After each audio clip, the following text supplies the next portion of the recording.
얼마 전 우리나라의 FA-50 도입을 발표한 콜롬비아가 육군의 포병 전력과 전차 전력을 강화하기 위해 프랑스와 미국과 협상에 나섰습니다. 지난 5월 11일에 미국의 방위산업 전문 매체인 디펜스 뉴스는 콜롬비아가 미국의 중고 M1A2 전차의 도입을 미국에 타진했다라고 보도했습니다. 콜롬비아는 테러나 마약 조직과 싸울 수 있는 장비를 우선시해 안보에 필수적인 중무장 무기에 대한 투자를 미뤄왔습니다.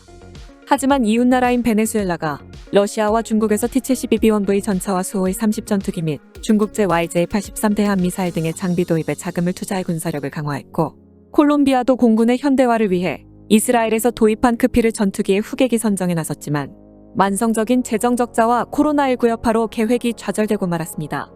그러나 콜롬비아는 지난 3월에 비나토 주요 동맹국으로 지정됨에 따라 미국산 장비 도입의 절차 간소화와 도입 자금 대출 등의 우대를 받게 되었고, 곧바로 콜롬비아는 미국의 M1A2 에이브럼스 도입을 타진한 것으로 알려졌습니다.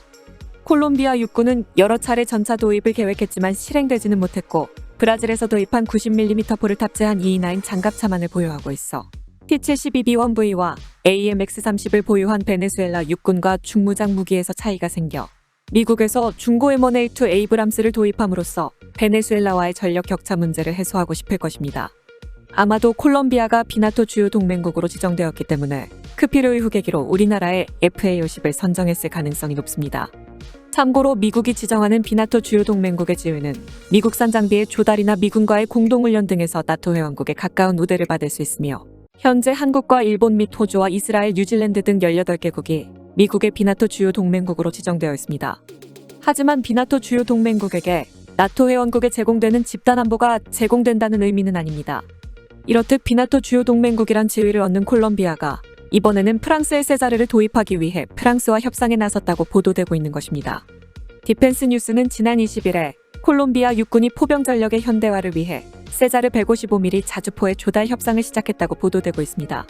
프랑스제 세자르 자주포는 라팔 전투기처럼 최근에 많은 나라에서 도입하고 있습니다.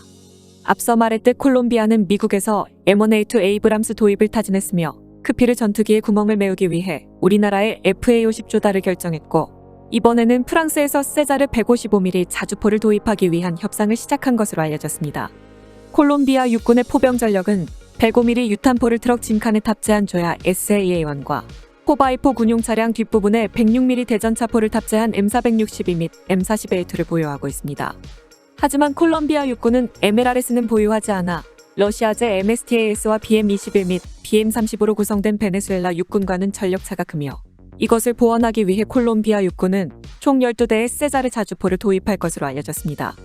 참고로 무한궤도 타입의 자주포는 우리나라의 K9 자주포가 해외 시장을 석권하고 있지만, 트럭 탑재형 자주포는 총 8개국에서 도입한 프랑스의 세자르와 총 9개국이 도입한 이스라엘의 엠모스, 5개국에서 도입한 세르비아의 노라비-52 및 총 7개국에서 도입한 체코의 다나로 지지가 분산되어 있으며, 미 육군도 새롭게 트럭 탑재형 자주포 개발에 나섰기 때문에 무한궤도 타입의 자주포와는 달리 이 시장은 경쟁이 매우 치열한 시장이라 할 수 있습니다. 하지만 라팔 전투기처럼 트럭 탑재형 자주포 시장은 프랑스의 세자르가 점점 두각을 보이고 있으며, 최근에는 36대를 도입 예정인 브라질 육군의 차기 자주포 사업과 사우디 육군의 자주포 도입 사업에서 사우디 육군은 100대 정도의 세자르 자주포 도입을 검토하고 있습니다. 말이 잠깐 다른 곳으로 샜지만, 경제 위기에 빠진 베네수엘라에 대항해 콜롬비아가 전력을 확장하는 이유는 영해 경계선 분쟁을 겪고 있기 때문입니다. 카리브해에서 베네수엘라만으로 이어지는 바닷길 초입에 놓인 베네수엘라령 로스모네스 군도는 0.2제곱킬로미터 규모의 자그마한 섬 3개로 이뤄져 있습니다. 척박한 바위 지형인지라 사람이 살지 않지만 콜롬비아와 베네수엘라는 이곳을 놓고 지난 200여 년간 총성 없는 전쟁을 벌여왔습니다. 군도를 손에 넣는 나라가 주변 해역을 손에 넣을 수 있으며, 더 나아가 막대한 양의 석유가 매장된 마라카이보 호수까지 넘볼 수 있기 때문입니다. 양국이 로스모네스 군도를 놓고 다투기 시작한 것은 스페인으로부터 독립한 중남미 국가들의 연합국이었던 그란 콜롬비아가 해체된 1831년부터입니다.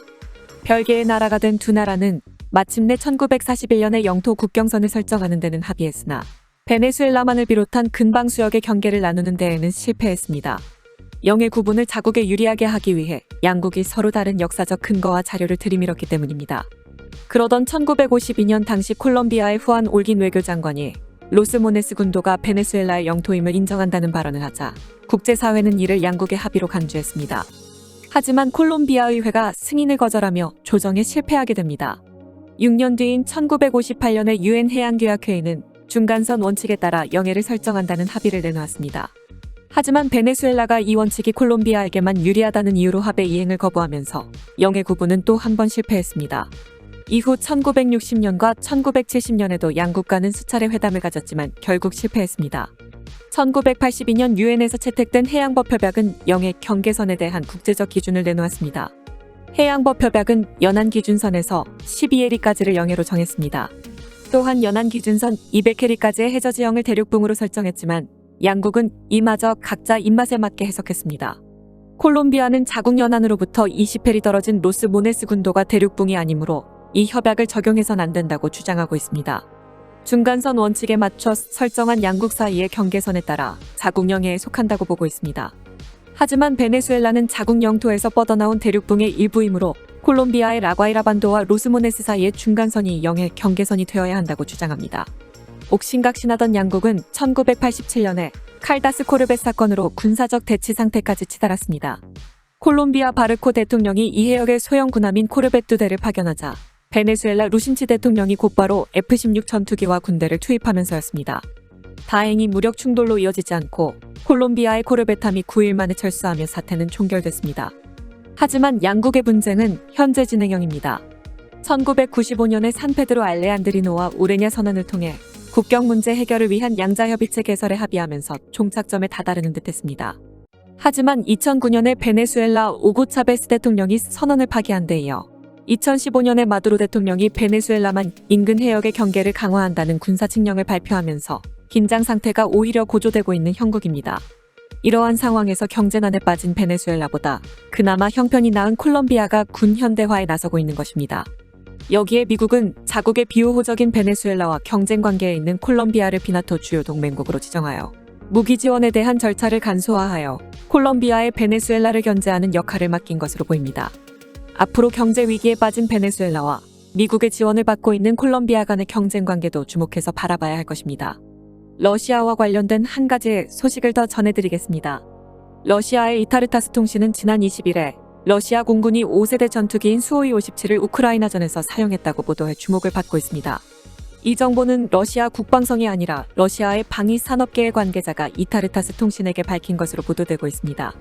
우크라이나전에서 수호이 57의 사용은 침공 직후 2-3주 후인 3월 중순부터 시작되었으며 적의 방공 시스템의 작동 범위 외에서 미사일을 사용한 공격을 실시하고 있는 것으로 보입니다.